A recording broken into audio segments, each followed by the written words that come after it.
Hi friends, welcome to my channel. ఇప్పుడు నేను చదివి వినిపించబోయే చందమామ కథ పేరు సమతూకం.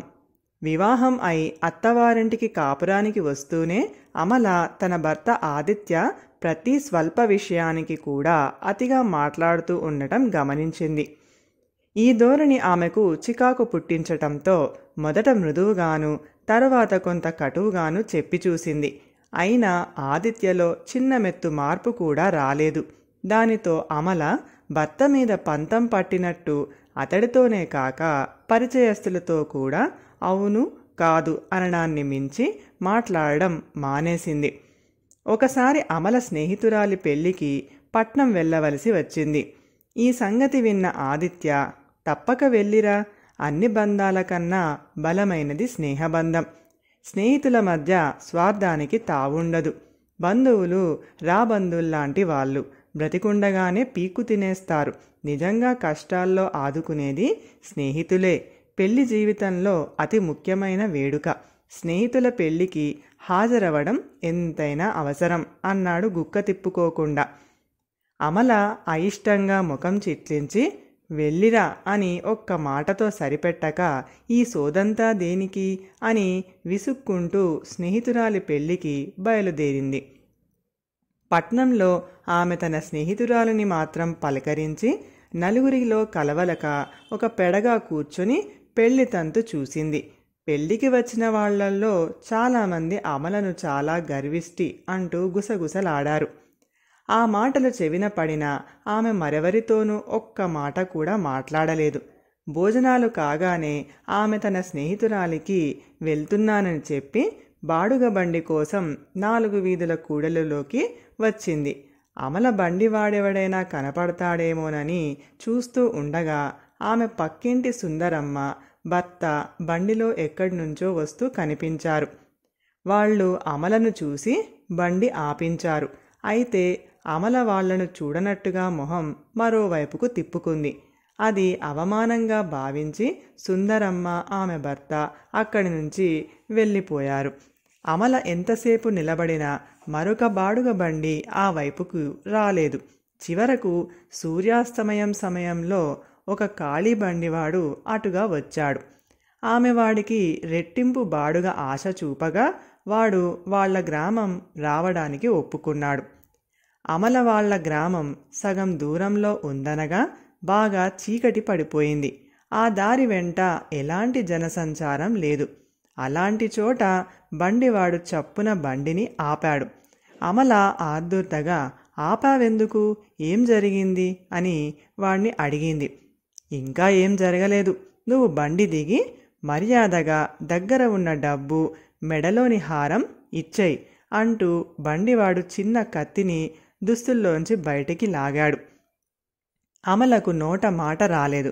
ఆమె వణుకుతూ చప్పున బండి దిగి తన దగ్గర ఉన్న 100 రూపాయలు బండివాడి చేతిలో పెట్టింది. హారం కూడా ఇవ్వు, త్వరగా అన్నాడు బండివాడు కరుకుగా. అమల కళ్ళనీళ్లు పెట్టుకొని హారం తీయబోతూ ఉండగా పట్నం వైపు వెళ్లే బండి ఒకటి అటుకేసి వేగంగా రావడం కనిపించింది. వెంటనే బండివాడు అమల మెడలోని హారాన్ని గట్టిగా లాగాడు. హారం చాలా సన్నగా ఉండటంతో తెగి కింద పడింది.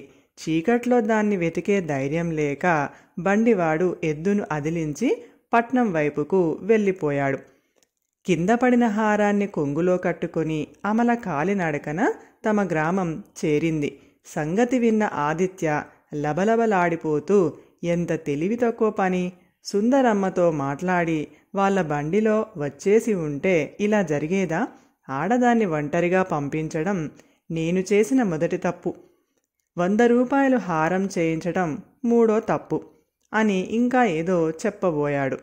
ఆ సమయంలో పనిమనిషి రంగమ్మ రావటం చూసిన అమల భర్త మాటలకు అడ్డుపడి, నీ తప్పుల దండకం మరొకసారి వింటాను, తెగిన హారం ఇవాళ మీ కొట్టులో అతికించి పట్టుకురా అంది.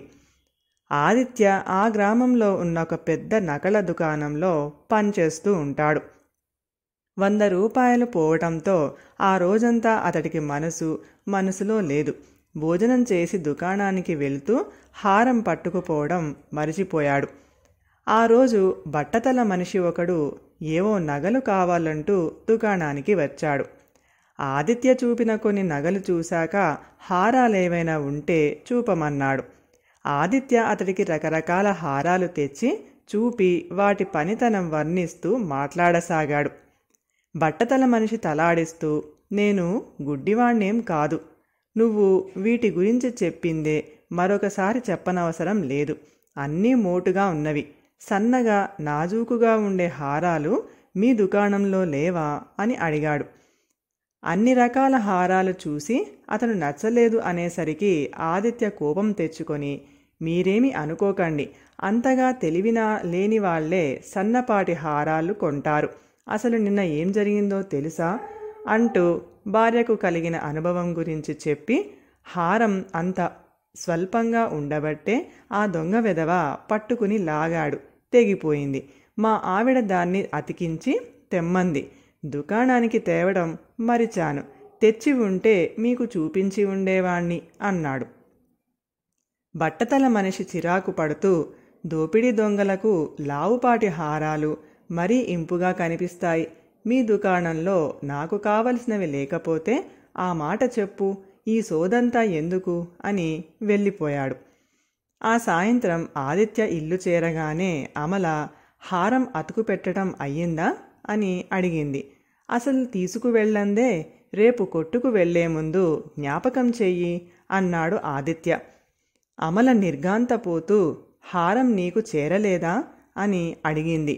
జరిగిందేమంటే, మధ్యాహ్నం వేళ ఒక బట్టతల మనిషి ఆదిత్య ఇంటి తలుపు తట్టి అమల తలుపు తీయగానే, పొద్దున అయ్యగారు హారం తీసుకుపోవడం మరిచారట, తీసుకురమ్మని నన్ను పంపారు, ఇంకా నయం, ఆ బండివాడు మీకేం అపకారం తలపెట్టలేదు అన్నాడు.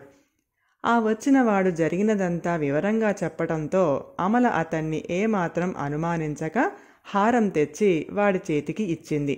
ఎవడో బట్టతలవాడికి మాటల సందర్భంలో అదంతా చెప్పాను, వాడింత దుర్మార్గుడని నేను గ్రహించలేదు అన్నాడు ఆదిత్య నిర్వెరపోతూ. అడ్డమైన వాళ్లకు ఇలాంటి గొడవలు చెప్పి ఇంత నష్టానికి కారణమయ్యావు, అతిగా మాట్లాడే దులలవాటే దీనికంతకు మూలం అన్నది అమల కోపంగా. ఆ సమయంలో అక్కడికి వచ్చిన పని మనిషి రంగమ్మ ఈ మాటలు విని ఆ భార్యాభర్తలతో, మీరు కోపగించుకోకపోతే ఒక చిన్న మాట చెబుతాను, అమ్మగారు అసలు మాట్లాడక 100 రూపాయలు పోగొట్టుకున్నారు, అయ్యగారు అతిగా మాట్లాడడం వల్ల హారం పోయింది, అమ్మగారు అతిగా మాట్లాడనని నన్ను పనిలో పెట్టుకున్నారు, పక్కింటి సుందరమ్మగారు అడిగిందే తడువుగా నేను రకరకాల కబుర్లు చెబుతానని పనిలో పెట్టుకున్నారు, ఎదుటి మనుషులను బట్టి అవసరాలను గమనించి అన్ని విషయాల్లోనూ సమతూకంగా మాట్లాడటం మంచిది అన్నది. రంగమ్మ చదువుకున్నది కాకపోయినా అనుభవం ద్వారా ఆమె చెప్పిన మాటల్లో ఎంతో సత్యం కనిపించింది ఆ భార్యాభర్తలకు. కథ సమాప్తం. ఈ కథ కనుక మీకు నచ్చినట్లయితే ప్లీజ్ లైక్ చేయండి, షేర్ చేయండి. మరిన్ని మంచి మంచి కథల కోసం మా ఛానల్ని సబ్స్క్రైబ్ చేసుకోండి. Thank you.